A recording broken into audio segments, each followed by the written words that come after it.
If you want to see what happens when an Etsy store goes wrong, then you need to stick around and watch this entire Etsy store review. Now, of course, I've got the owner of this store's permission to do this. I'm going to be going into detail on what on earth is going on with this store.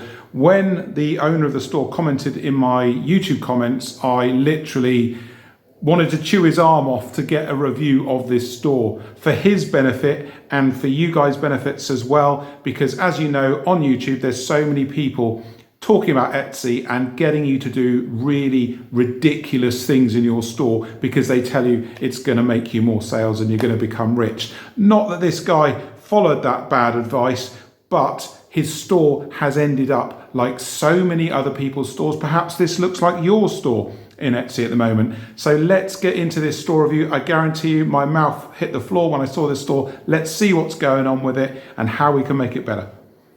And remember, this guy's store, it's not his fault. He didn't know any better, but I'm teaching you now to know better, not to make these mistakes and not to listen to these people on YouTube who tell you to build stores like this. This is a perfect example of what can go wrong when you follow bad advice. Not that this guy followed bad advice, but I'm just making a point here. Let's take a look at this store. Okay, so the first thing I want to point out is this store has 1,000 items. So we've got 1,000 items in the store. Check. What's the next bit of critical information we need? When the store opened. June 2023. Okay, let's do some quick maths.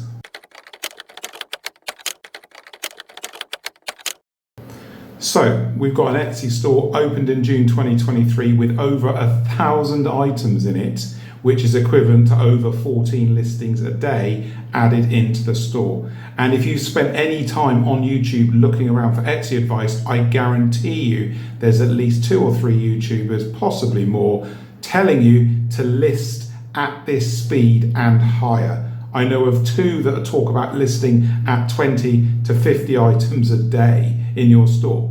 But of course, there's no comeback on that, is there? They're just telling you to do all this stuff and, you know, no one's going to pull them to task on it.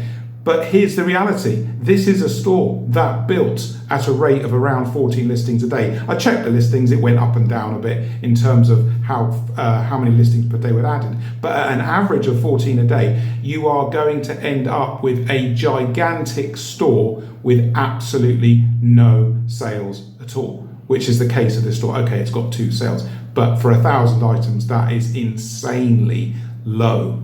So the first thing this Etsy seller has to do is understand that the store as it is now is not going to work. I guarantee you this store will fail and never go anywhere.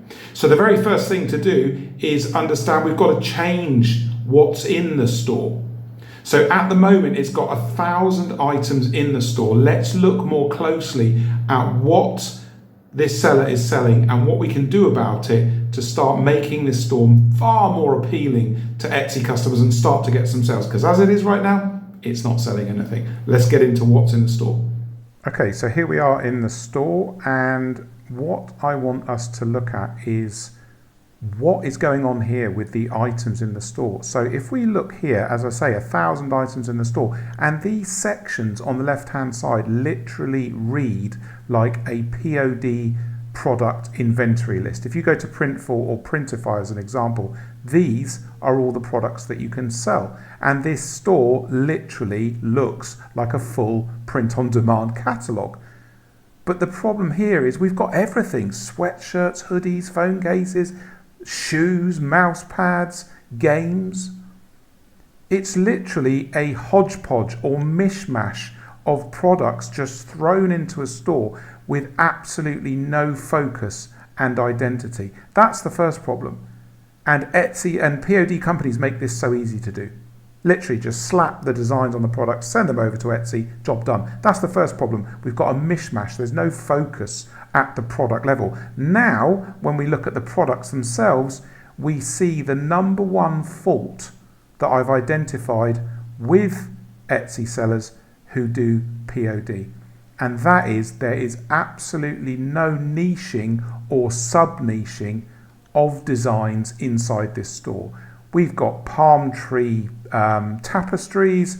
We've got dog mum, dog dad tapestries. What else have we got? Let's see what else. We've got racerback tanks with all sorts of random designs. These sort of look like they're from Creative Fabrica or Design Bundles or something like that. So we've got some tops. What else have we got? Let's move on. Right, we've got some phone cases. Again, very generic, very general. This is a general gift store. And that's the number one thing I tell you guys never to open. Why? Because you get this. You get this. No sales, loads of items, nothing going on in your store. Let's have a look at another page. Let's go to page 9. So in here, what have we got now? We've got t-shirts. Again, just random designs. You know, there's no focus. We've got dog related. We've got Halloween related. We've got more Halloween. We've got some shapes.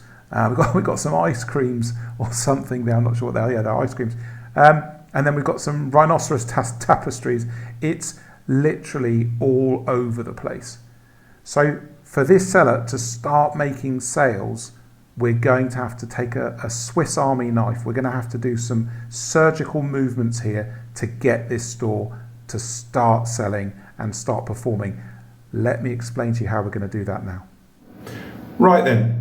So what does this Etsy seller do? 1,000 items in the store. It opened in June 2023. Next to no sales whatsoever. It's a general store. It's in all sorts of trouble.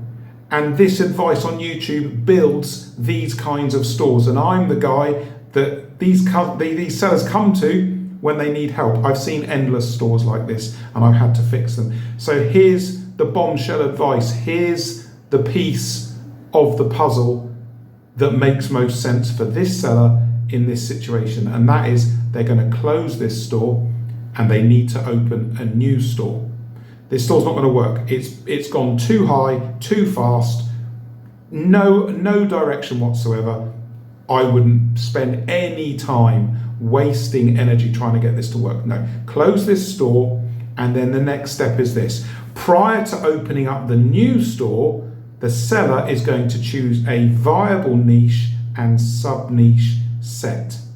Okay, some of you will have heard me talk about this before. I'm going to remind you again what this is. So an example of a niche would be dogs, and the sub-niche set might be the breeds of dog. Okay, so that would be your store. It's dogs, and then the breeds, or the 10 most popular, 20 most popular breeds of dog would be what you're going to sell inside your store. So this seller needs to open a new store and then list into those niche and sub-niche sets slowly and steadily, so that you don't build up a huge store with full of items that don't sell. This is why I tell you, all of you, list at one item a day. Here's living proof of why you shouldn't do it so quickly. They listed at about 14 items a day. It's never going to work. This is the reality. All these YouTubers saying, yeah, list 20 items a day, 50 items a day. No, don't. This is what you end up with. And I deal with these stores every week. So this seller is going to hopefully open a new store with a decent niche and sub-niche choice that people want to buy from, you know? So a general store with all sorts of niches and sub-niches, Etsy doesn't know what your store is about. So let's give Etsy that information right from the start. If it's dogs, breeds of dog as your sub-niche, and then let's start really selling into those sub-niches. If it's professions, if you want to pick professions, I always talk about professions. Why? Because it sells.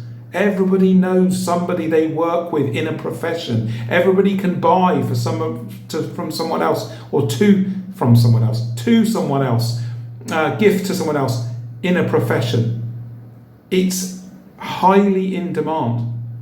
So we need to think about these niche and sub-niche choices when we're opening a new store, and hopefully this seller will do that. Let's now quickly look at the content of this store that they've got open now and what needs improving, so that when they open a new store, it's in much better shape.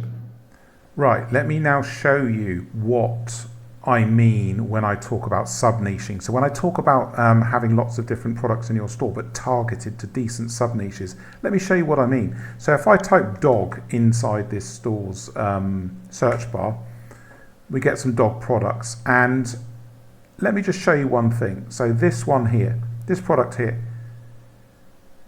it looks like a corgi dog, okay? I'm not sure if it is or it isn't, but for this purpose of exercise, it is a corgi dog. This is something that you would need to pay attention to. So look at the SEO here. We've just got adorable canine cute dog tapestry, for pet lovers. But you've got to target the sub-niching that you're in. So this here shouldn't be talking about sort of canine and, just general stuff. This is all about corgis.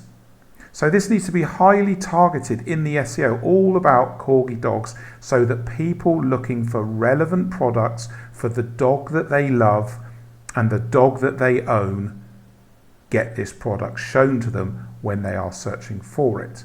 And the same for the tags here. We've got to get specific.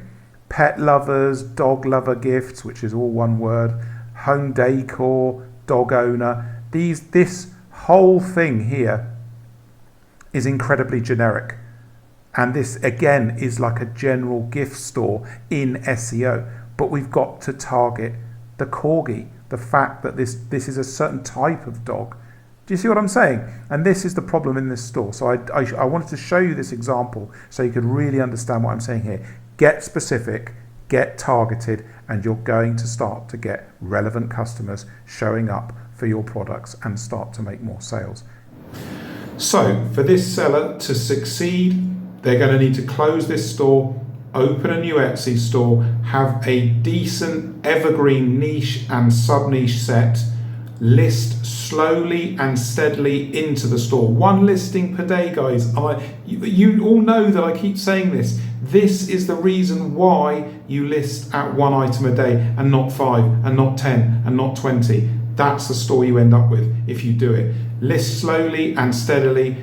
Make sure that you're targeting your sub-niches correctly and that people want to buy your items all year round. It takes time, it takes research, it takes effort to get this locked down. This is not easy, and this seller has a lot of work ahead of them. And then when they start listing, the photography, the video, it needs to be excellent. So no generic POD mock-ups which were in this existing store. Let's upgrade. Let's start getting a bit of personality into this store with better photographic mock-ups. And remember, guys, there's also video mock-ups out there as well. Yes, I know they're not amazing, but it's better than having nothing in your video slot. Remember, Etsy knows the difference between video listings and listings that don't have video. So we need to try and be as best as we possibly can be when we're making our listings to maximize conversions and bring in those sales. We're coming up to Q4 now. Q4 is just around the corner. So this seller's got to get this new store open, get it running, and try to maximize those Q4 sales. So here's the thing. If you need help with your Etsy store, there's no excuse not to work with me. I've got 5-minute mini consultations which you can use and work with me. It's $25, super cheap. And I've also got all my consultant links in the description of this video. So many people contact me, so many people need help. Just book a call with me and I'll help you get your store resolved and start making sales. Get into my comments, tell me what you thought about this review. There's so much work that needs doing in this store, but I attacked the major pain points, the critical points, i.e. closing a store, opening a new store. Get into my comments, tell me what you thought of this review. If you want a review, comment your store name. If you've got a question, let me know the question. You know I'm the only person on YouTube answering every single comment, unless it's rude or offensive, and I just delete it because I'm not going to leave that on my channel, am I? Lovely to talk to you guys again, and I want to hear from you in the comments. Until next week, get selling.